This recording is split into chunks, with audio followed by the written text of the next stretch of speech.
রাসূল বলেছে তোমরা সুবহে সাদিকের পর থেকে সূর্যাস্ত পর্যন্ত আর ঘুমাইও না। এই সময়টার মধ্যে বান্দার জন্য রিজিক বন্টন করা হয়, ওই সময় তোমরা রিজিকের জন্য অপেক্ষা করো।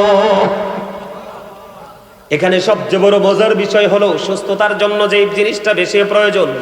বন্ধুরে আমার, আল্লাহর হাবিব তিনি বলে দিয়েছেন, মা খাতুনি জান্নাত ফাতেমা তিনি বলতেছেন, আমার নবী আমার বাবা আমার কাছে সকালবেলা চলে আসলেন, এসে বললেন, মা মা গো উঠে যান, সকালবেলা ঘুমানো যাবে না। ইয়া রাসূলুল্লাহ, বাবা বাবা গো কেন ঘুমানো যাবে না? আমার নবীজি বললেন, সকালে সুবহে সাদিক থেকে সূর্য উদয় হওয়া পর্যন্ত আল্লাহ রাব্বুল আলামিন বান্দার জন্য রিজিক বন্টন করে। তোমরা এই রিজিকের জন্য তোমরা কি করো? অপেক্ষা করো। সুবহানাল্লাহ বলেন না? এর মধ্যে সুস্থ থাকা এটা হলো বন্ধু এক ধরনের নেয়ামত, আখিরাতের পুঁজি, ফজরের নামাজটা। কারণ ফজরের নামাজটা পড়ার পরে এরপরে বন্ধু আপনি ঘুমাইলেন না, সুবহে সাদিক থেকে সূর্য উদয় পর্যন্ত বসে থাকলেন। সূর্য উদয় হলো, মুসল্লায় বসে থাকলেন, মুসল্লায় বসে বসে আপনি তাসবিহ জপলেন, আপনি কোরআন তেলাওয়াত করলেন, জিকির করলেন, যেটা মন চায় বন্ধু সেটা আপনি করে দিলেন। করতে করতে সূর্য উঠে গেল, ওঠার পরে আপনি ইশরাকের নামাজটা পড়ে নিলেন। সুবহানাল্লাহ বলেন না? আর জোরে বলেন। ইশরাকের নামাজ যখন বন্ধু আপনি পড়ে নেবেন, আল্লাহর হাবিব সরকারে মদিনা তিনি বলে দিয়েছেন, তুমি যখন এই ইশরাকের নামাজ পড়বে তোমার আমলনামায় একটা উমরা এবং একটা বড় হজের সওয়াব তোমার আমলনামায় দেওয়া হবে।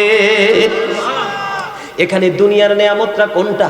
এই যে আপনি বললেন সকালে ঘুম থেকে ওঠা, নামাজ কিন্তু একটা শারীরিক ইবাদত।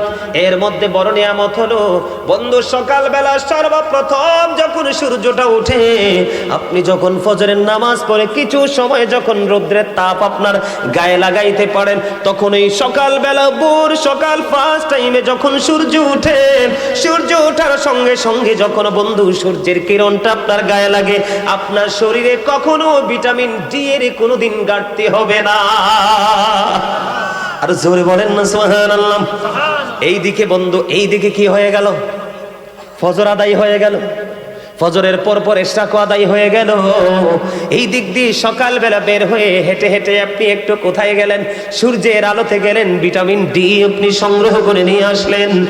আর হাতে আর একটা হাদিস শরীফের মধ্যে এসেছে, আপনার আমার প্রাণের নবী জানিয়ে দিয়েছে, আপনি এশারের নামাজও পড়লেন জামাতে, ফজরের নামাজও পড়লেন জামাতে, পুরো গ্যাপ সময়টা আপনার ইবাদতের মধ্যে ঢুকে গেল। লাভ কি দুই জাহানের হইল কিনা?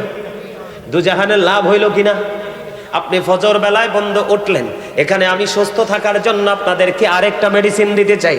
সেই মেডিসিনটা হলো কি বন্ধু? মেসওয়াক। দুর্গন্ধের কারণে কিন্তু মানুষ কি হয়ে যায়? অসুস্থ হয়ে যায়, হয় কি হয় না?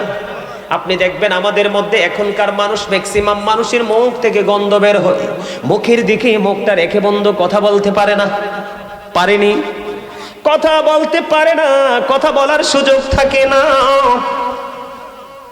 কথা বলতে পারে না। এই জন্য আল্লাহর হাবিব তিনি বলে দিয়েছেন, তোমরা বেশি বেশি করে মেসওয়াক করো। কারণ মেসওয়াক যখন করবা দুর্গন্ধ দূর হয়ে যাবে, আর দুর্গন্ধ দূর হয়ে গেলে মানুষ সুস্থ হয়ে যাবে। এটা সুস্থ থাকার আরেকটা অপশন হলো বন্ধু এটা।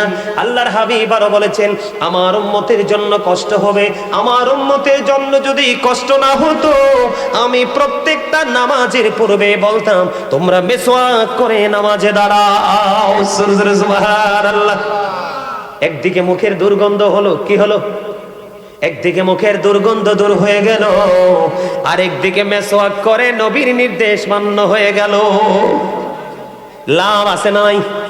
একটা একটা করে মনে রাখবেন, সুস্থ থাকতে হলে বন্ধু ফজরের সময় উঠতে হবে। আপনি যদি মনে করেন না হুজুর আমি ফজরের সময় উঠবো না, তার আগে উঠবো, সুবহে সাদেকের আগে সুবহে কাযিবের সময় আমি উঠবো, তাহলে আপনার জন্য আরো বেশি পজিটিভ নিয়ামত যুক্ত হয়ে যাবে কাল হাসরের ময়দানে। বন্ধু আল্লাহ রাব্বুল আলামিন আহ্বানকারী আহ্বান করতে থাকবে, আহ্বানকারী আহ্বান করতে থাকবে যে যারা ওই যে গভীর রজনীতে নামাজ পড়েছো তোমরা দাঁড়াও, অল্প কিছু মানুষ দাঁড়াবে। গভীর রজনীর নামাজ হলো তাহাজ্জুদের নামাজ। হাদিস শরীফের মধ্যে এসেছে অল্প কিছু মানুষ যখন দাঁড়াবে তখন আহ্বানকারী আহ্বান করতে থাকবে। ওই যারা দাঁড়াবে তারা সংখ্যায় খুবই কম হবে। আল্লাহ রাব্বুল আলামিন তাদেরকে অর্ডার করবে তোমরা জান্নাতে চলে যাও। তবে মজার বিষয় হলো তাদের অর্ডার হবে বিনা হিসাবে, তারা জান্নাতি হয়ে যাবে। আল্লাহর হাবিব বলে দিয়েছেন তারা বিনা হিসাবে জান্নাতে চলে যাবে। আর যারা দাঁড়াইতে পারেনি, বন্ধু হাত তুলতে পারেনি, তারা হিসাবের জন্য প্রস্তুতি নিবে। আমি আপনাদেরকে বলি হযরতে দাউদ আলাইহিস সালাম, হযরতে সুলাইমান আলাইহিস সালামের বাবা, আল্লাহর কাছে সবচেয়ে বেশি প্রিয় নামাজ, সবচেয়ে বেশি প্রিয় নামাজ হলো আল্লাহ রাব্বুল আলামিনের কাছে দাউদ আলাইহিস সালামের নামাজ। কারণ তিনি রাত্র 1/6 সময় তিনি ঘুমাতেন। জোরে জোরে কোন আল্লাহু আকবার। বন্ধুরে আমার, এবার আমার দিকে তাকান। আমাদের রোগ হওয়ার আরেকটা কারণ হলো, এখানে দুইটা মেসেজ আপনারা পেয়ে যাবেন বন্ধু। এর মধ্যে একটা হলো খাবার। এখন বর্তমানে যেই দেশটার নাম হলো ইরান, এটার একটা সময় নাম ছিল বন্ধু পারস্য। পারস্য থেকে একজন চিকিৎসক আসলেন আমাদের আরবে। পারস্য থেকে একজন চিকিৎসক আসলেন, 2 বছর পর্যন্ত আরবে দেশে কাটাইলেন। 2 বছর কাটানোর পরে তিনি আরবে কোনো অসুস্থ রোগী পাননি।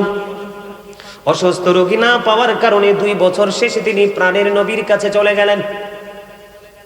ইয়া রাসূলুল্লাহ, ইয়া হাবিবাল্লাহ, নবী গো, আমি আপনার এই দেশে 2টা বছর কাটিয়েছি, একটা অসুস্থ মানুষও আমি খুঁজে পাইনি।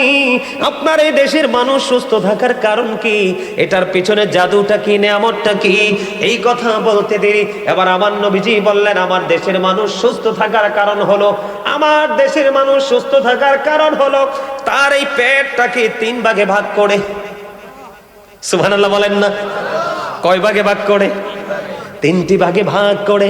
একটি ভাগ খাবার দিয়ে ফিল আপ করে, আরেকটা ভাগ পানি দিয়ে ফিল আপ করে, আরেকটা ভাগ 100% খালি রাখে।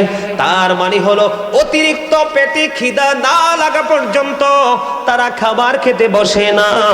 আবার খাবার খেতে বসার পরে পেটটা ভরে যাওয়ার আগেই তারা খাবারটা ছেড়ে দেয়। জোরে জোরে সুবহানাল্লাহ। রাসূল বলেছেন কাফের খায় 7 পেটে। কাফের খায় কয় পেটে?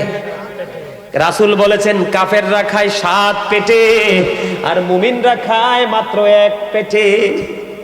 সুবহানাল্লাহ বলেন না? তাহলে আপনাদেরকে কি করতে হবে?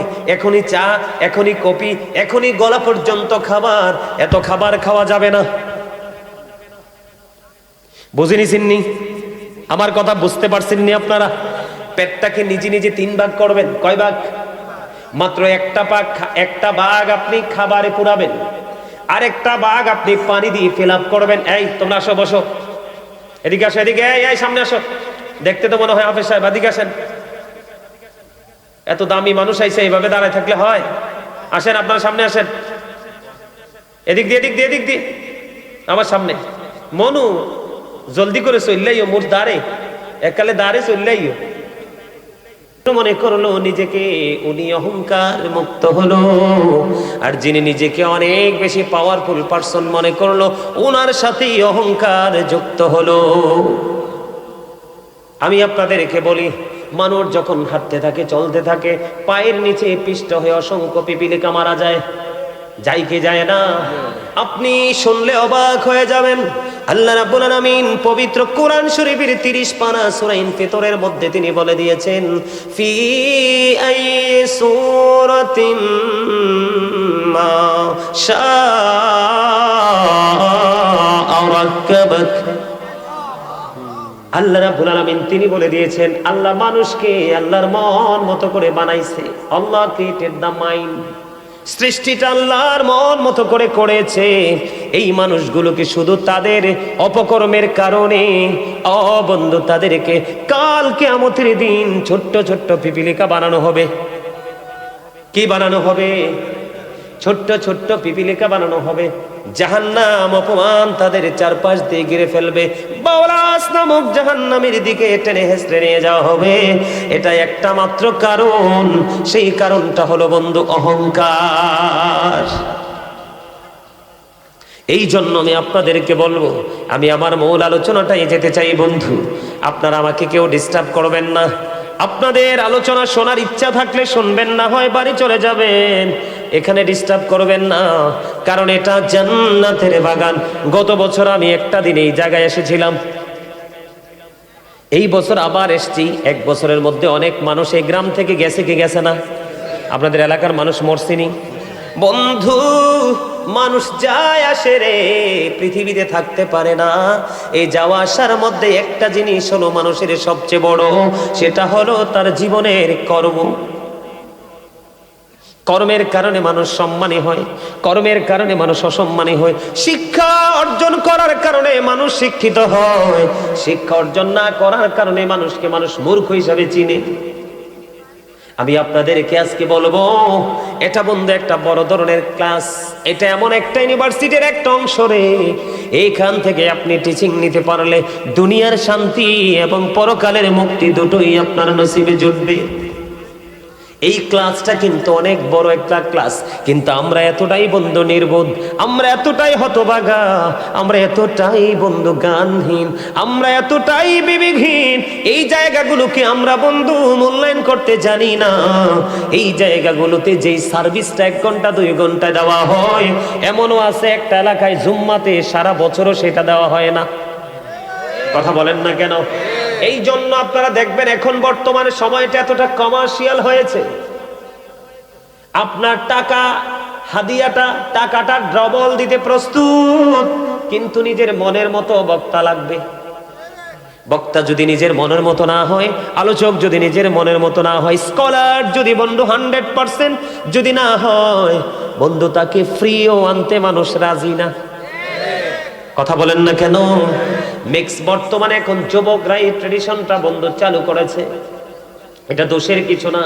এতে কি হয়, গান সম্পূর্ণ মানুষগুলোকে মূল্যায়ন করা হয়, যাকে অবমূল্যায়ন করা হয়। একদিন যদি সত্যিকারের বিবেকবান মানুষ যদি হয়, তাকে যখন অবমূল্যায়ন করা হবে, তখন সে মূল্যায়নের জায়গায় কেমন করে আসবে সেই চিন্তা তার মধ্যে কাজ করবে। যদি সেই চিন্তা তার মধ্যে কাজ না করে, তাহলে বন্ধু এটার মধ্যে নির্বোধ বোকার কেউ না, এটা 100% স্টুপিড। ঠিক কেন বলেন? আরো জোরে বলেন। এই তোমরা কি বোট খাওয়ার জন্য শেষ পর্যন্ত এসে বসছো এখানে? আমি আগেই বলেছি, তোমাদের যে বয়স আমার ছাত্রদের, বাচ্চাদের সমান। আমি সেই 2002 থেকে আলোচনার মাঠে। আমি তোমাদেরকে বলি, তোমরা কষ্ট পাইও না ভাই।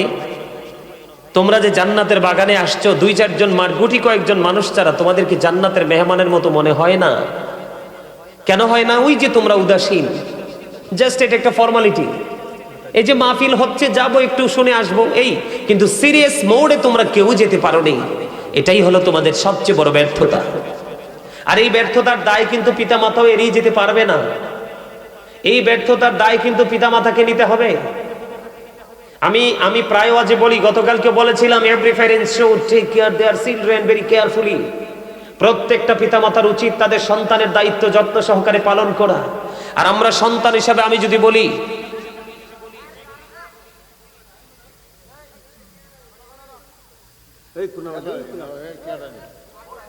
এখানে না, আউটসাইড।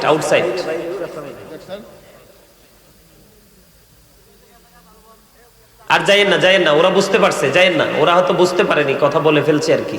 এখন ওরা আমি থামাতে ওরা বুঝতে পারছে, যাইয়েন না। এই যে ভাইজান, যাওয়ার কোনো দরকার নেই, ওরা যেহেতু বুঝতে পারছে চলে গেছে, ওদের কাছে যাওয়ার লাভ না। আমার কথা কি বুঝতে পারছেন? প্রত্যেকটা পিতামাতার উচিত তাদের সন্তানের দায়িত্ব যত্ন সহকারে পালন করা। আর আমাদের উচিত, we should obey our parents. আমাদের প্রত্যেকের উচিত আমাদের পিতামাতাকে মান্য করা। কারণ হচ্ছে, paradise of the child under the feet of the mother. মায়ের পায়ের নিচে সন্তানের জান্নাত। আপনি পৃথিবীর সব মানুষের সাথে গুড কমিউনিকেশন রাখেন, কিন্তু মায়ের সাথে আপনার দূরত্ব, ডিস্টেন্স বেড়ে গেছে। আপনি মনে করবেন জান্নাত আপনার কাছ থেকে অনেক দূরে, আর জান্নাত তো নয়, শুধু আল্লাহ এবং আল্লাহর হাবিবও আপনার থেকে অনেক দূরে। কথা বুঝেন নাই?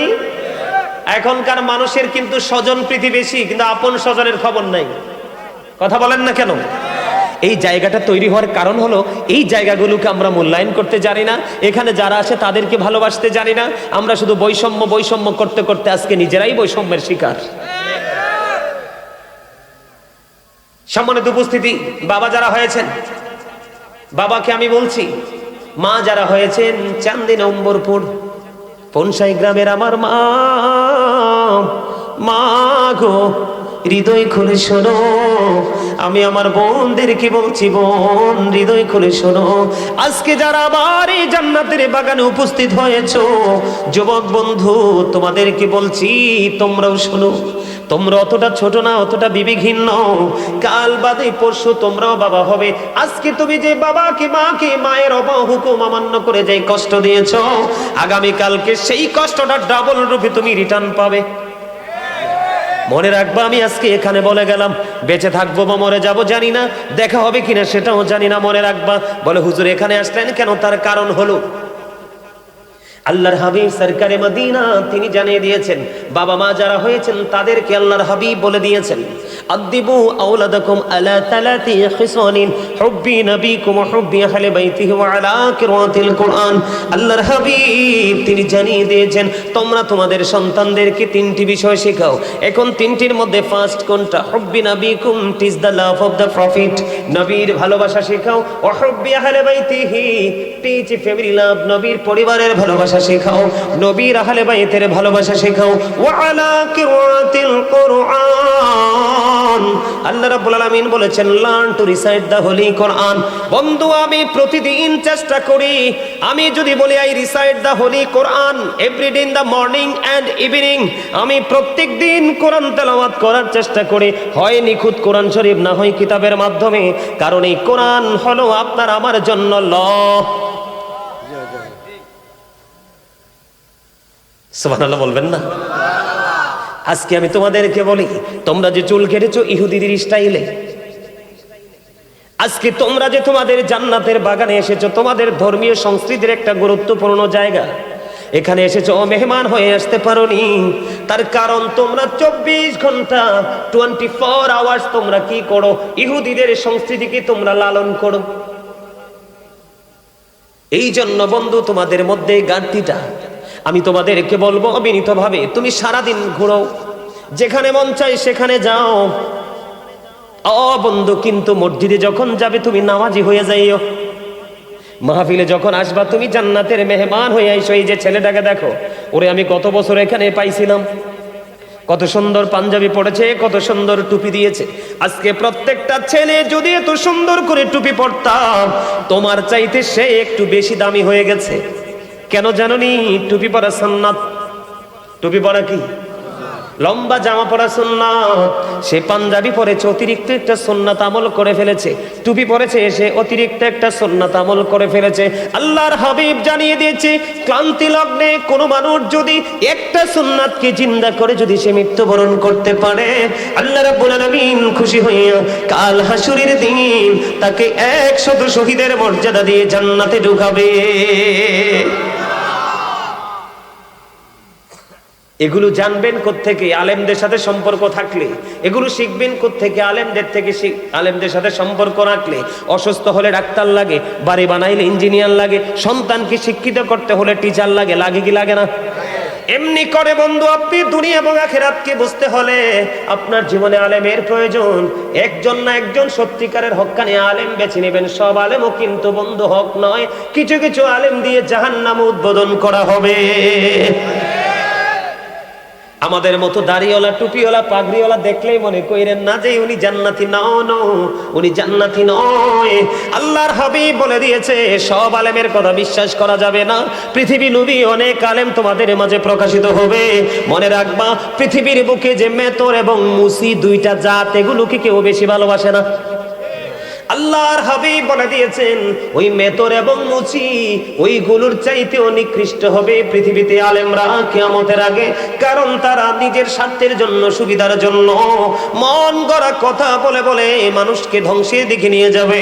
আজকে বাংলাদেশের মধ্যে দেখেন বন্ধু, ফতুয়ার শেষ নাই। একজন দেয় ঠিক ফতুয়া আর বাকি 72 জন দেয় রং ফতুয়া। আমার কথা নয়, রাসূল বলেছেন। কে বলেছেন? আরো জোরে বলেন। বন্ধুরে আমার, এই জন্য আমি আপনাদেরকে বলি আমার নবীকে ভালোবাসতে হবে। সাহাবীর নামটা আমার মনে নাই বন্ধু, এই মুহূর্তে মনে নাই, কিন্তু মনে ছিল একজন সাহাবী, তিনি খেজুর বাগানে কাজ করতেছেন। কাজ করা অবস্থায় বন্ধু, নবীকে চেনার জন্য বলছি, কাজ করা অবস্থায় ওনাকে একজন এসে খবর জানিয়ে দিলেন, সম্ভবত ওনার সন্তান। এসে ডেকে ডেকে বললেন, নবী মুহাম্মদ পৃথিবী থেকে বিদায় হয়ে গেছে। আল্লাহর হাবিব পৃথিবী থেকে বিদায় হয়ে গেছে গো। এই কথাটা যখন শুনলেন, তিনি খেজুর বাগানে কাজ করতেছেন, যখন শুনলো প্রাণের নবী এই পৃথিবী থেকে বন্ধু চিরদিনের জন্য বিদায় হয়ে গেছে, তখন ওই সাহাবী মনে মনে চিন্তা করলো, আল্লাহ রাব্বুল আলামিনকে ডাক দিয়ে বললেন, আল্লাহ গো, আমার সরকার মদিনা উম্মতের কান্ডারি নবী কামলেওয়ালা পৃথিবী থেকে চলে গেছে। যেই নবীকে আমি এই চক্ষু দিয়ে জীবনে আর দেখতে পাবো না, আমি আমার এই চোখের আলো থাকুক সেটা আমি চাই না। তুমি সঙ্গে সঙ্গে আমাকে অন্ধ করে দাও। আমি এই চোখ দিয়ে যদি আমার প্রাণের নবীকে দেখতে না পারি গো, আমি এই চোখ দিয়ে পৃথিবীর কোনো কিছু দেখতে চাই না। বন্ধু, ওই সাহাবীর সিনায় আমার নবীর এত বেশি গভীর প্রেম ছিল, সঙ্গে সঙ্গে তার চক্ষুগুলো অন্ধ হয়ে গেল, আর পৃথিবীর কোনো কিছু সে দেখতে পায় না। এরকম দোয়া কেউ করেনি, কিন্তু নবী চলে গেছে, নবীর বিরহ সে মানতে পারছে না, চোখ অন্ধ হয়ে যাওয়ার জন্য বলছে, তার চোখ অন্ধ হয়ে গেল। আমি আপনাদেরকে প্রেমটা বোঝানোর জন্য বলেছি বন্ধু।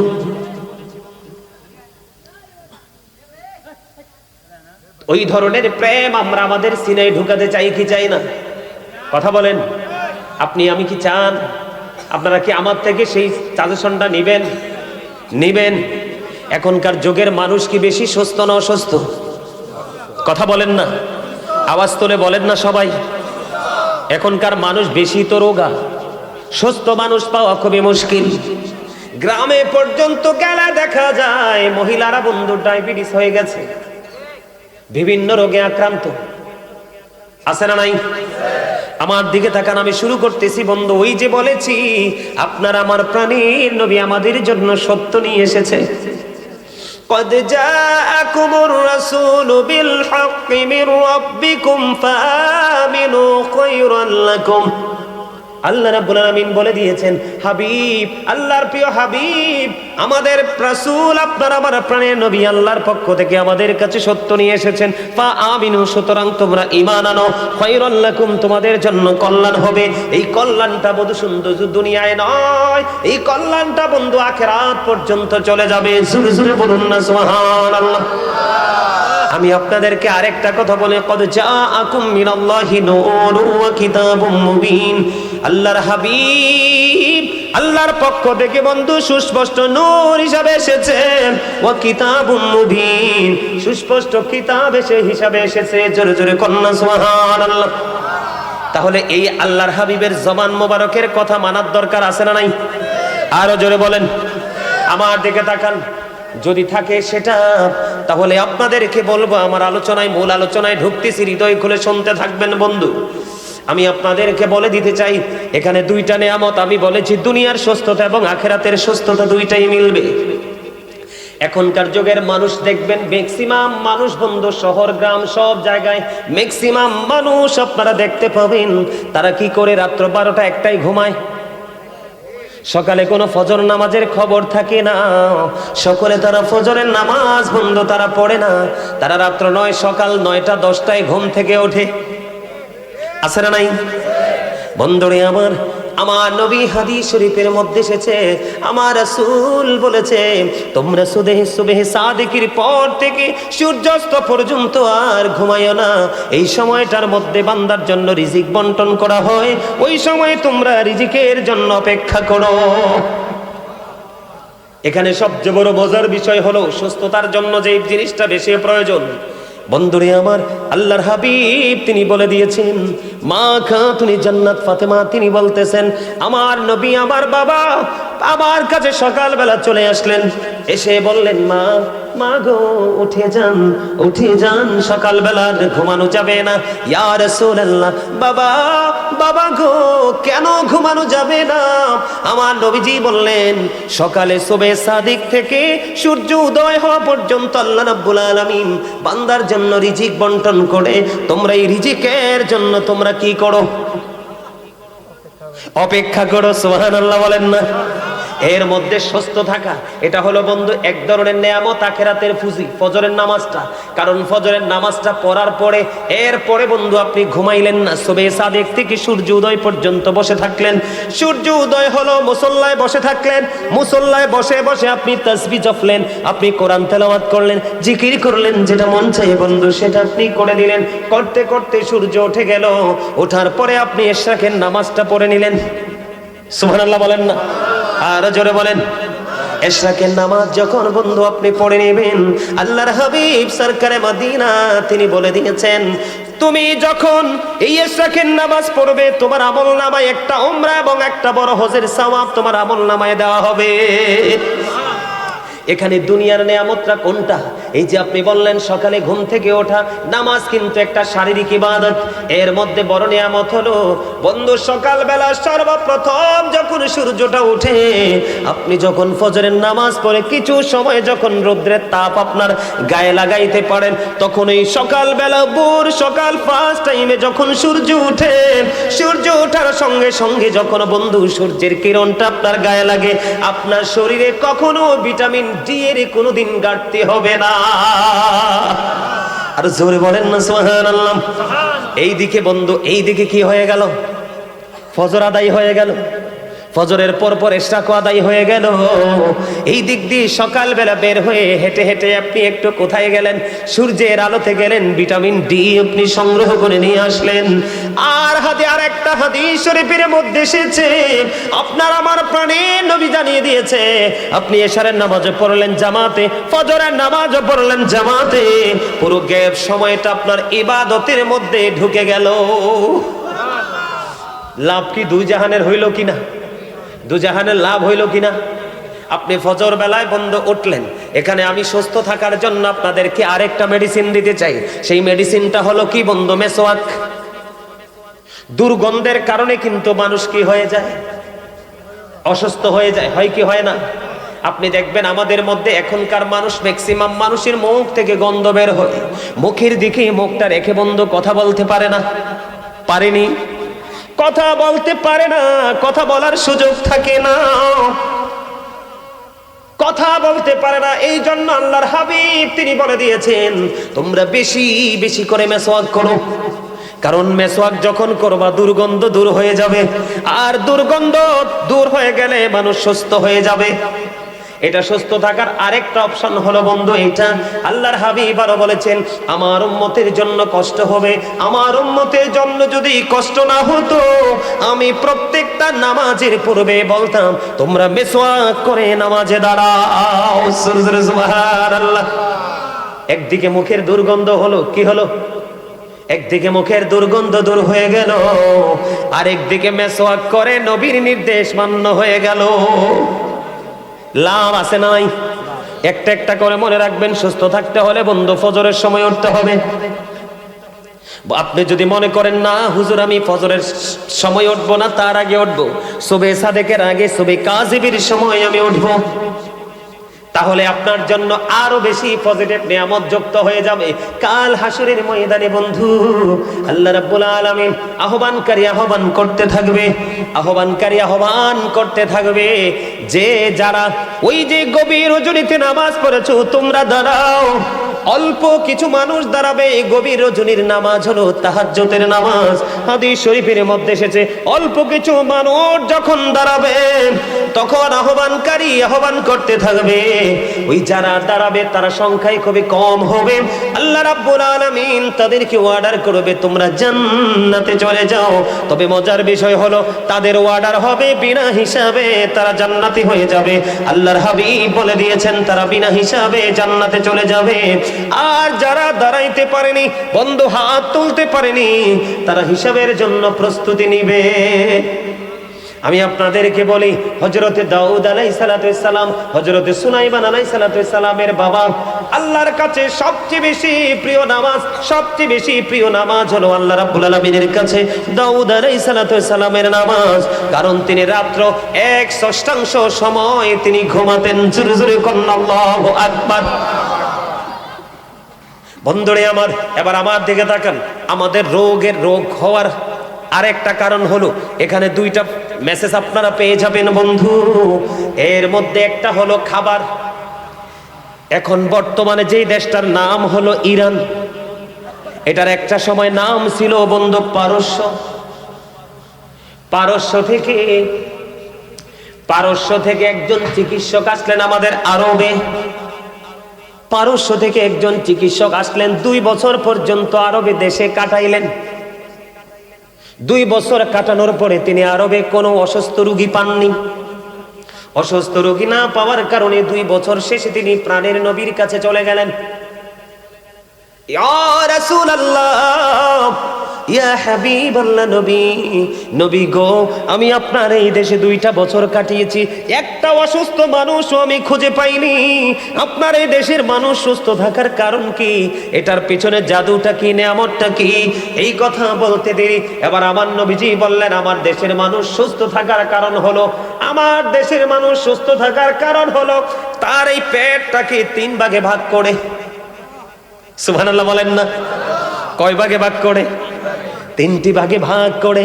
একটি ভাগ খাবার দিয়ে ফিল আপ করে, আরেকটা ভাগ পানি দিয়ে ফিল আপ করে, আরেকটা ভাগ 100% খালি রাখে। তার মানে হলো অতিরিক্ত পেটে খিদা না লাগা পর্যন্ত তারা খাবার খেতে বসে না। আবার খাবার খেতে বসার পরে পেটটা ভরে যাওয়ার আগেই তারা খাবারটা ছেড়ে দেয়। জোরে জোরে সুবহানাল্লাহ। রাসূল বলেছেন কাফের খায় 7 পেটে। কাফের খায় কয় পেটে? রাসূল বলেছেন কাফেররা খায় 7 পেটে, আর মুমিনরা খায় মাত্র 1 পেটে। সুবহানাল্লাহ বলেন না? তাহলে আপনাদেরকে কি করতে হবে? এখনই চা, এখনই কফি, এখনই গলা পর্যন্ত খাবার, এত খাবার খাওয়া যাবে না। বুঝিনিছেননি? আমার কথা বুঝতে পারছেননি আপনারা? পেটটাকে নিজে নিজে 3 ভাগ করবেন। কয় ভাগ? মাত্র একটা ভাগ আপনি খাবারে পুরাবেন, আরেকটা ভাগ আপনি পানি দিয়ে ফিল আপ করবেন। এই তোমরা আসো, বসো, এদিকে আসো, এদিকে, এই সামনে আসো। দেখতে তো মনে হয় হাফেজ সাহেব, এদিকে আসেন। এত দামি মানুষ আইছে, এইভাবে দাঁড়ায় থাকলে হয়? আসেন, আপনারা সামনে আসেন। এদিক দিয়ে আমার সামনে। মনু জলদি করে চললেইও, মোর দাঁড়ে এককালে দাঁড়ে চললেইও। তোমরা হাসতেও পারলা না? সুস্থ থাকার জন্য হাসিও প্রয়োজন। রাসূল বলেছে আমি না। শুনবেন? মর্মান্তিক যে জায়গাটা, সেই জায়গাটা নিয়ে আমি একটু আলোচনা করব। আপনাদেরকে আমি একটু শোনাবো, কারণ সময় তো অনেক হয়ে গেছে। দেখছেন কাণ্ডটা, 2টা ঘন্টা হয়ে গেছে। তো আমি বারবার শুনেছি আপনার এই ফজর পর্যন্ত শব্দটা। আল্লাহ আপনার এই জজবাটাকে কবুল করে নিক। আরো জোরে বলেন, আরো জোরে, আরো জোরে, আরো জোরে। আমিন বলা মানে কি? আল্লাহ কবুল করে নাও। কি করে নাও? আমরা কবুল হয়। হ্যাঁ, এই তো আল্লাহর কাছে কি করা? কবুল হওয়ার জন্য আমরা কি করলাম? কবুল করার জন্য আল্লাহর কাছে সুবহানাল্লাহ বলেন না? আরো জোরে। দেখবেন ওলা দলিন, ঠিক না ভাই? ঠিক। আমি একটা গজল গাই। গজলটা ওই ওনাদের জজবা দেখে মনে হয়েছে এই গজলটা ইদানিং বেশি গাই না। এখন গজল গাওয়ার তো সময় হয় না, ওয়াজ করতে করতেই আপনার সময় চলে যায়। কি জানি বলে একটা গজল সব সময় গাইতাম, ওই যে একটা গজল আছে না, দেখো যদি জজবাহালে, দেখো যদি জজবাহালে, বাজাও প্রেমের বাঁশি, নবীর দরুদ পড়ো দিবানিশি। আমার নবীর প্রেমে পাগল হইলে, নবীর প্রেমে পাগল হইলে আল্লাহ তাআলা খুশি, নবীর দরুদ পড়ো দিবানিশি। ওই আমার নবীর প্রেমে পাগল হইলে গো,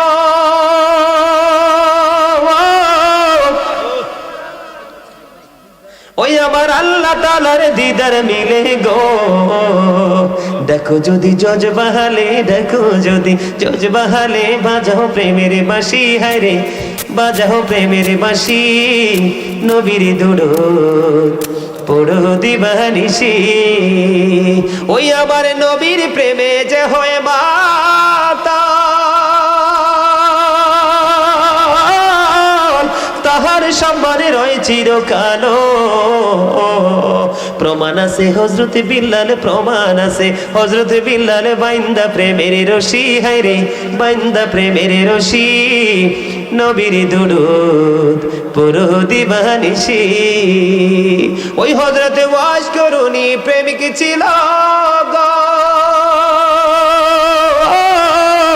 ওই আমার নবীর প্রেমে দাঁত ভাঙিল গো। জুব্বায় উপহার পাইল, জুব্বায় উপহার পাইল, হইয়া প্রেমে উদাসী, নবীর দরুদ পড়ো দিবানিশি। মারহাবা কন্যা, আরে আরে জোরে মারহাবা।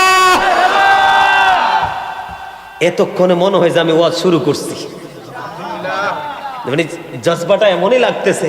মারহাবা বলেন।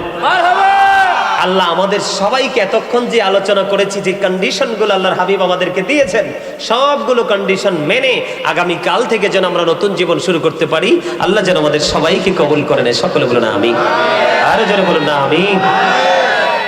এখন মজা লাগতেছে না? এখন মনে হয়েছে যে আমার কাছে এক টুকরো চট্টগ্রাম, আমার কাছে মনে হয়েছে যে চান্দিনা নম্বরপুর বনসাই, আমার কাছে মনে হয় যে এক টুকরো কি চট্টগ্রামে। রাত যত গভীর হয়, আমি সবচেয়ে বেশি প্রোগ্রাম করি চট্টগ্রামে, চট্টগ্রামে রাত যত গভীর হয় প্রেম তত বাড়ে। আসলে তো প্রেমের মজা তো গভীরে, যত জনগণ কমবে প্রেম তত বাড়বে। এটাই চট্টগ্রামবাসীর মধ্যে এটা এখনো পাওয়া যায়। বাংলাদেশের রাজধানী হলো কি? Dhaka is the capital of Bangladesh. বাংলাদেশের রাজধানী কি? আর সুন্নিয়তের সিটি কোনটা? রাজধানী কোনটা? সুন্নিয়তের ক্যাপিটাল কোনটা? চট্টগ্রাম। ওখানে গেলে বুঝবেন প্রেম কাকে বলে। এমিয়া গজলে টান দিলে কেউর পকেটে হাদিয়ার স্থির থাকে না, কেউর পকেটে হাদিয়ার কি থাকে না, স্থির থাকে না। ঢাকাও এমনটি হয়। আমি নারায়ণগঞ্জ হরিপুরে এই জানুয়ারি 24 তারিখে ওই মাহফিলটাতে যাব। প্রথম বছর যখন গেছি, মাহফিলের হাদিয়া ঠিক যত টাকা দিছে মাহফিলের হাদিয়া, পরে পকেট চাইয়া দেই গজলের হাদিয়া সেম টু সেম। মারহাবা বলেন। আসলে আমি হাদিয়া বলেন, এটাকে বলি প্রেম। এখন তো আর ওই রকম গজল গাওয়া যায় না, কারণ বিভিন্ন বিষয়ের উপর আলোচনা করি। মানুষ এত এলোমেলো জীবন যাপন করছে, এগুলো দেখলে আফসোস লাগে। আমি আপনাদেরকে বলি, হেদায়াত কিন্তু ভালোবাসা থেকে আসে। প্রেম না থাকলে আপনি কখনোই হেদায়াত পাবেন না। আমি আপনাদেরকে বলি, আপনারা তো নিশ্চয়ই কুমিল্লা যান না? একটা গজল গাইতা? ঠিক আছে ভাই, আমি দেখছি তোমার শুরুতে জজবা ছিল একটা নিবিড় শান্ত জজবা। আমি যখন জিকির ধরছি তখন দেখছি যে তার মানে ভাবটা পুরো একটা মানে অন্যরকম একটা ভাব আমি তার মধ্যে দেখতে পাইছি। আমি গাইবো, আমি একজন রাইটার, আমার সিনাই গজলের অভাব নাই, একবারে 100% ফিলাপ আছে, আপনারা চাইলে শোনাবো, অসুবিধা নাই। আমি একদিন মানে এই যুগের ছেলেদেরকে নিয়ে কথা বলতে বলতে লাইব্রেরিতে আমি কিছু বই নিতে আসছিলাম। তো আসার পরে এক কান্দিরপাড় নিউ মার্কেটে এখন অনেকগুলো লাইব্রেরি হয়েছে, আপনারা যারা গিয়েছেন তারা দেখেছেন। তা আমি একদিন ওই যে এই যে জিন্স প্যান্ট পরে আছে, ওই জিন্স প্যান্টটার অপকারিতাটা কি, ক্ষতিটা কি, এই বিষয়টা নিয়ে আলোচনা করতেছিলাম। ছেলেটা মনে হয় ছেলেটা 8-এ না জানি 9-এ পড়ে, আমি জানি না। ছেলেটা বলল, হুজুর আমার তো অনেকগুলো জিন্স প্যান্ট, আম্মুর সাথে ঝগড়া করে আমি জিন্স প্যান্ট কিনি, আমার পছন্দ, কিন্তু আজকে দাঁড়িয়ে দাঁড়িয়ে দূর থেকে আমি শুনলাম আপনার বক্তব্যটা, কোরআন এবং হাদিস দুটোর মধ্যে জিন্স প্যান্টকে অবৈধ বলে ঘোষিত হয়েছে। কে হয়েছে? জিন্স প্যান্টটা এটা অবৈধভাবে ঘোষিত হয়েছে। ওই ছেলেটা এসে আমাকে বলল, হুজুর এতদিন যে আমি পড়েছি আজকে থেকে আমি আর কোনোদিন এই প্যান্টটা পরবো না, আমি এটাকে আগুন দিয়ে জ্বালিয়ে দিব। যেটা আমাদের ইসলাম ধর্মের যে পোশাক, সেটাকে অ্যাটাক করে যে পোশাক, সেই পোশাককে আমি কি করব না, আর গ্রহণ। আমি আজকে গিয়ে সেটাকে পুড়িয়ে ফেলবো। আমি এতদিন যে পড়েছি সেই অপরাধটা মাফ হবে কিনা? আমি বলছি অবশ্যই মাফ হবে। কেন মাফ হবে? আল্লাহ বলেছেন আল্লাযীনা আমানু, যারা ঈমান এনেছে, ওয়া কানু ইয়াত্তাকুন, এবং তাকওয়া অবলম্বন করেছে, লাহুমুল বুশরা, তাদের জন্য সুসংবাদ, ফিল হায়াতিদ দুনিয়া, দুনিয়ার জীবনে, ও ফিল আখিরা, এবং পরকালের জীবনে। জোরে জোরে বলেন না সুবহানাল্লাহ। মানে আপনি ঈমানদার হওয়ার পরে যদি মালিককে ভয় করতে পারেন, আল্লাহ বলেছে লাহুমুল বুশরা ফিল হায়াতিদ দুনিয়া ও ফিল আখিরা, তোমাদের জন্য সুসংবাদ, তাদের জন্য সুসংবাদ যারা ঈমানদার হওয়ার পর অন্তরে ভয় কি করতে পেরেছে, জাগ্রত করতে পেরেছে। দুনিয়াও নিয়ামত, পরকালও নিয়ামত। জিন্স প্যান্টটা নিয়ে কেন বললাম? এটা কারবালার সাথে যুক্ত। ওমা নাউজুবিল্লাহ কয় না, আরো জোরে নাউজুবিল্লাহ। কারবালার যে নেগেটিভ সাইড, মিয়া ভাই,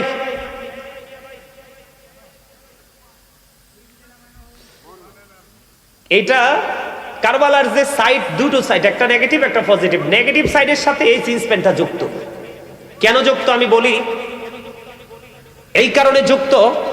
এইদিকে দেখেন, এই যে আমার পায়জামার উপরটা কিন্তু এখানে, নাভির অনেক উপরে, 4 থেকে 5 আঙ্গুল উপরে, আর নিচে দিয়ে তো টাকনুর অনেক উপরে। কেন বলতেছি, তোমরা এই বিষয়টা সিরিয়াসলি নিবে ভাইয়ের আমার। তো এই পোশাকটার পাশাপাশি আরেকটা ওয়াজ করতে হবে। আমার একটা স্বাস্থ্য ভাই এসে বইসিতে একবার টকটকে লাল পাঞ্জাবি পরে আসছে। এই পাঞ্জাবিটা পুরুষের জন্য টকটকে লাল পোশাকটা কতটা ক্ষতির কারণ, এটাও একটু বলবো। এটার সাথে নিবেন আপনারা, বিশেষ করে যুবকরা তোমরা নিবা। এই শিক্ষাটার দরকার আছে না নাই? আছে না নাই? তোমরা তো সিল মেরে ফেলছি, মাস্কটা খুলে ফেলো।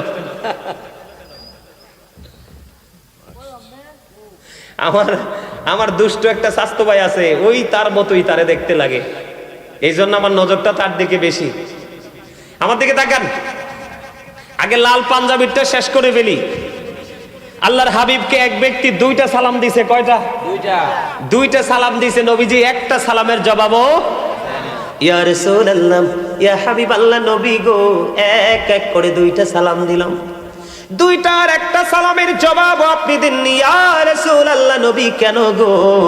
আমার নবীজি জানিয়ে দিয়েছেন, বন্ধু, ঈমানদার পুরুষ যারা আছো, যুবক, তোমাদেরকে বলি, তোমরা কত ভুল করছো, না বুঝে বুঝে, না জেনে জেনে, না শুনে শুনে। তোমরা এই ভুল থেকে বের হয়ে আসতে হবে, না হয় কবর বড় ভয়ঙ্কর হবে রে যুবক।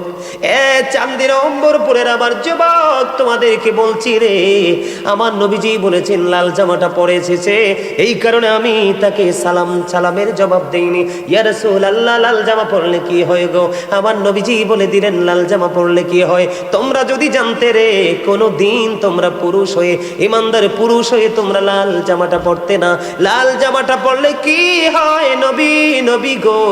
এই নবীজি বললেন একেবারে টকটকে লাল জামা ঈমানদার পুরুষের জন্য মাকরুহ তাহরিমি, এটা হারামের অন্তর্ভুক্ত। এই জন্য নবীজি বলেছে তোমরা কখনো স্বর্ণের আংটি পরিও না, গলায় কখনো স্বর্ণের চেইন দিও না, তোমরা কখনো তোমরা রেশমি পোশাক, রেশমি কাপড় দিয়ে পোশাক তোমরা পরো না, কখনোই টকটকে লাল জামা পরিও না।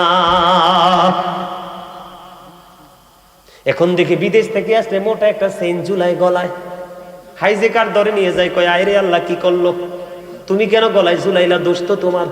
কারণ তুমি কি জানো না, এই দেশটা হলো বড় একটা চোরের দেশ। কথা বলেন না কেন? কোন দিক দিয়ে, কোন দরজা দিয়ে এসে আপনার ঈমান চুরি করে নিয়ে যায়, কোন দরজা দিয়ে আসে কোন হায়না আপনার আমল চুরি করে নিয়ে যায়, কোন দরজা বন্ধ কেটে, ওয়াল কেটে আপনার এই পৃথিবীর সম্পদ কেড়ে নিয়ে যায়। এমনি করে করে অনেক চোরের উপদ্রব আমাদের বাংলাদেশে বেড়েছে। এটা দিন দিন বন্ধু বাড়তে থাকবে। এটা থেকে বাঁচতে হলে তোমাকে আমাকে অল টাইম অ্যালার্ট থাকতে হবে। আমি যেটা বলতে চাই, তোমরা মন দিয়ে শোনো, আমি তোমাদেরকে বাঁচানোর জন্য এসেছি। আল্লাহর হাবিব বলেছেন, নারীর জন্য যেমনি পোশাক ফরজ, পর্দা ফরজ, পুরুষের জন্য তেমনি পর্দাটা ফরজ। নারীর পর্দা মাথা থেকে পা পর্যন্ত ঢেকে রাখতে হবে। বিশেষ কারণে হাতের তালুটা দেখাতে পারবে, বিশেষ কারণে সে মুখমণ্ডল দেখাতে পারবে। যেমন হজে যাবে, তার স্কিনটা লাগবে। কথা বলে না কেন? ফেসটা লাগবে কিনা?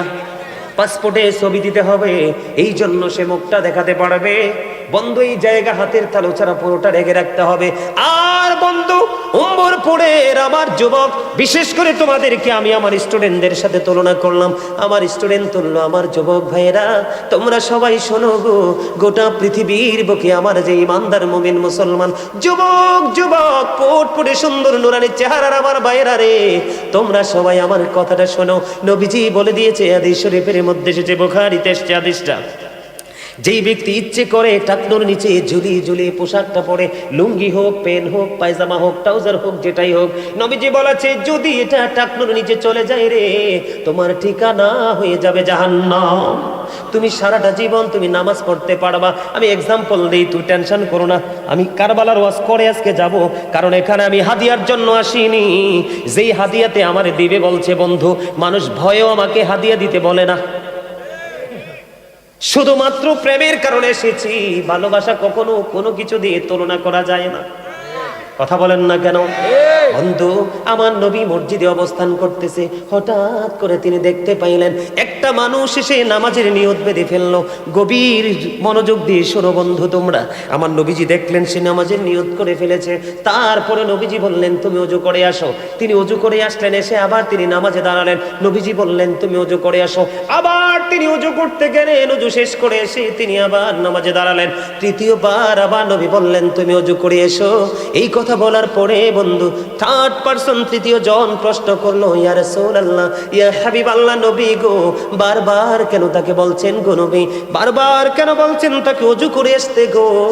আমার নবীজি বললেন সেটার কারণ হলো, সেই বারবার আমার বলার কারণ হলো তার পোশাকটা যে শরীয়তের সীমা দেওয়া হয়েছে। আল্লাহ রাব্বুল আলামিন 3 শ্রেণীর পোশাক দিয়েছে। কয় শ্রেণীর? একটা হলো প্রতিদিন লজ্জাস্থান ঢাকার পোশাক, আরেকটা হলো সাজের পোশাক, আরেকটা হলো আল্লাহ রাব্বুল আলামিন কোরআনে বলেছেন লিবাসুত তাকওয়া যালিকা খায়র। আল্লাহ রাব্বুল আলামিনের কাছে সবচেয়ে বেশি দামি পোশাক হলো তাকওয়ার পোশাক।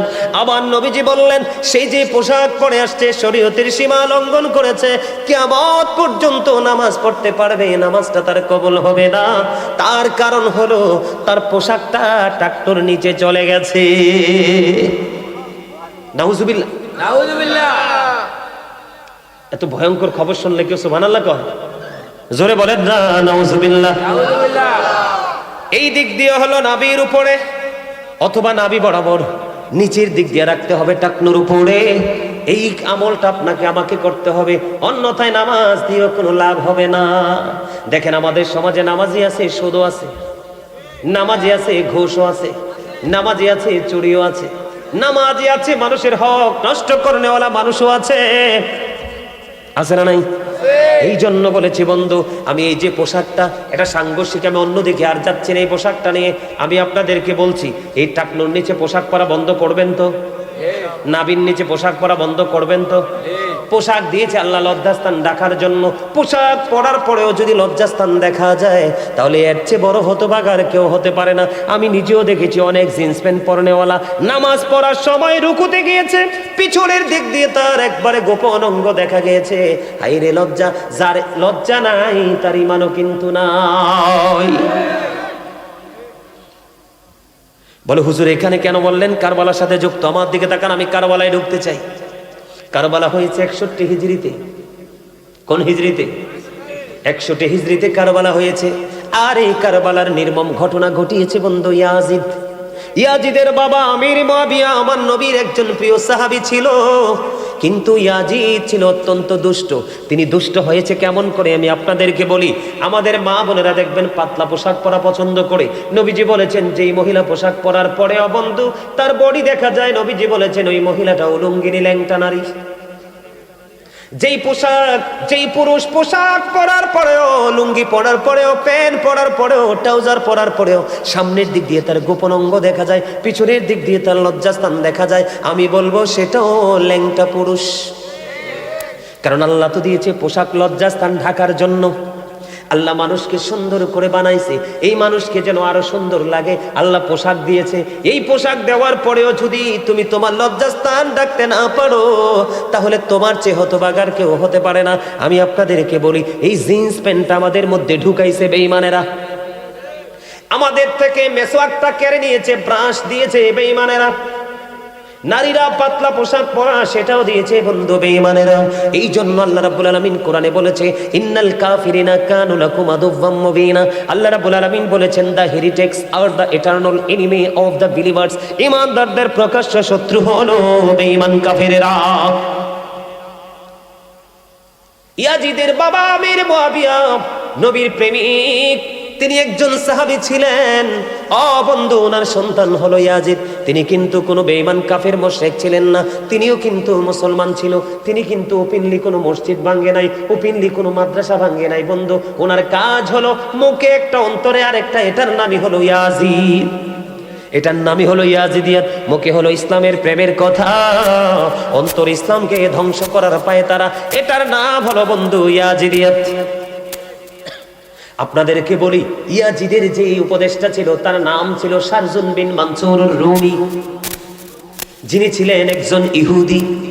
তিনি দিনের বেলা বানর নাচাতো, রাতের বেলা মদের আসর বসাতো, নারীদেরকে, নষ্ট নারীদেরকে নিয়ে নাচ গানের আয়োজন করত। জোরে জোরে বলেন না নাউজুবিল্লাহ, আর জোরে বলেন না নাউজুবিল্লাহ। বন্ধু, আমি আপনাদেরকে বলি, কারবালা হয়েছে 61 হিজরিতে, আর 63 হিজরিতে হাররার ঘটনা ঘটিয়েছে ইয়াজিদ বাহিনী। আপনারা জানেন কিনা জানি না, যে মসজিদে নববীর মধ্যে বন্ধু 1 রাকাত নামাজ পড়লে 50,000 রাকাতের সওয়াব পাওয়া যায়, ওই মসজিদে নববীর মধ্যে 3 দিন পর্যন্ত আজান দিতে দেয় নাই। আজান দিতে দেয়নি, নামাজ পড়তে দেয়নি। ঘোড়া বেঁধেছিল, ঘোড়া রাস্তা বল করেছিল, নোংরা করে দিয়েছিল। বন্ধু, আপনাদেরকে আরো বড় নোংরা জঘন্য খবর আমি দিতে চাই। বন্ধু, মদিনায় অতর্কিতভাবে 63 হিজরিতে 700-এরও বেশি সাহাবীকে হত্যা করা হয়েছে। 10,000-এরও বেশি সাধারণ মানুষকে হত্যা করা হয়েছে। বন্ধু, কিতাব প্রমাণ করেছে ইয়াজিদ বাহিনী হলো 100% ক্যারেক্টারলেস পিপল। বুঝেন নাই? চরিত্রহীন, কিহীন, চরিত্রহীন। নবীকে মানলে হবে গুড ক্যারেক্টার সম্পূর্ণ পারসন, আর নবীকে না মানলে হবে ক্যারেক্টারলেস পারসন। ইয়াজিদ এবং তার দল কোরআন হাদিসের ভাষায় বন্ধু ক্যারেক্টারলেস পিপল হিসাবে আমরা সবাই জানি, চরিত্রহীন লম্পট। আমাদের দেশে অনেক মানুষ আছে ইয়াজিদের প্রশংসা করে, আছে না নাই? ইমাম হুসাইনের কথা কয় না? আরে যুবক, চান্দিনা অম্বরপুরের যুবক, আমি কিন্তু একটু পরে মাহফিলটা শেষ করে দিব, তোমরা তোমাদেরকে বলবো you are very 100% successful person.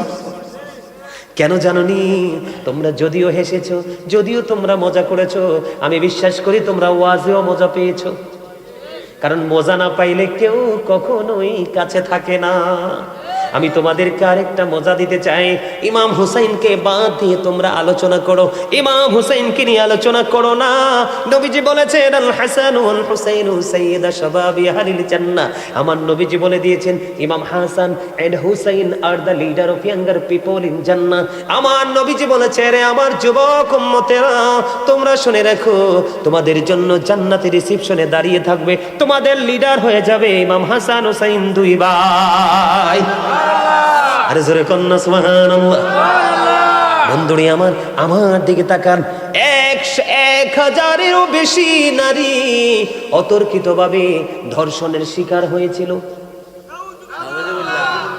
শুধু ধর্ষণের শিকার নয়, কিতাব খুলে বন্ধু নিজেরই 2টো চোখ খুলে খুলে দেখেছি, আর চোখের পানি চোখ দিয়ে বেয়ে বেয়ে পড়েছে বিরামহীন ভাবে।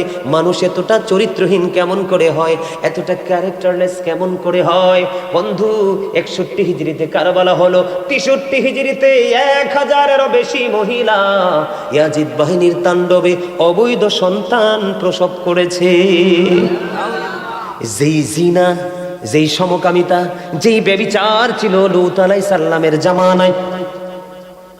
নাউজুবিল্লাহ বলেন না, আরো জোরে বলেন নাউজুবিল্লাহ। এখনো আমাদের দেশে বলৎকার আছে না নাই? জিনা আছে না নাই? লজ্জাস্থান দিয়ে বন্ধু, বন্ধু শারীরিক ফিজিক্যাল মেলেমেশা আছে না নাই? এই বন্ধু, এগুলা বড় নোংরা জিনিস, অত্যন্ত খারাপ জিনিস। বন্ধুরে আমার, এগুলো কখনোই নবীর উম্মত হতে পারে না। এগুলো হলো ইয়াজিদের উত্তরসূরি। কথা বলেন না কেন? আরো জোরে বলেন। এখন আসেন আমার দিকে। যে এতগুলো কথা আমি কেন বললাম? মানে ইয়াজিদের চরিত্র বোঝানোর জন্য। কোন ইমানদারের উপদেশটা যদি ইমানদার হয়, ইমান আমল ঠিক থাকবে। কোন ইমানদারের উপদেশটা যদি কোনো বেঈমান হয়, কখনোই কোনো মানুষ ঠিক থাকতে পারবে না। বন্ধুরে আমার, আমি আপনাদেরকে বলবো 61 হিজরির যে মর্মান্তিক ঘটনা, বন্ধুরে আমার, হযরত আলী আকবর যখন, আমি একবারে মর্মান্তিক জায়গাটা নিয়ে একটুখানি বলতে চাই, আমার দিকে তাকান। হযরত আলী আকবর একক যুদ্ধ করতে করতে করতে করতে করতে করতে একক যুদ্ধ, হযরত আলী আকবরের পালা আসলো বন্ধু। হযরত আলী আকবরের পালা যখন আসলো, হযরত আলী আকবর যখন তিনি যুদ্ধের ময়দানে গেলেন, হযরত হুসাইন রাদিয়াল্লাহু তাআলা আনহু তাকে আদর করে তাকে যুদ্ধের ময়দানে বন্ধু কি করলেন? পাঠিয়ে দিলেন। 3 দিন পর্যন্ত ফুরাত নদীর পানি বন্ধ। কয়দিন? 3 দিন। মানুষ কি পানি না পেয়ে থাকতে পারে? যেই নবীর কারণে আল্লাহ রাব্বুল আলামিন এত নিয়ামত বরাদ্দ করে দিল, যেই নবীজির কারণে এত নিয়ামত আমাদেরকে বন্ধু দিয়ে দিল, সেই নবীর কলিজার টুকরা, জান্নাতের সরদার, জান্নাতের লিডারের মধ্যে একজন, অনলি 1% ইমাম হুসাইন রাদিয়াল্লাহু তাআলা আনহু, তিনি বন্ধু ওই দিনের জন্য সবচেয়ে বড় সেফ ছিলেন।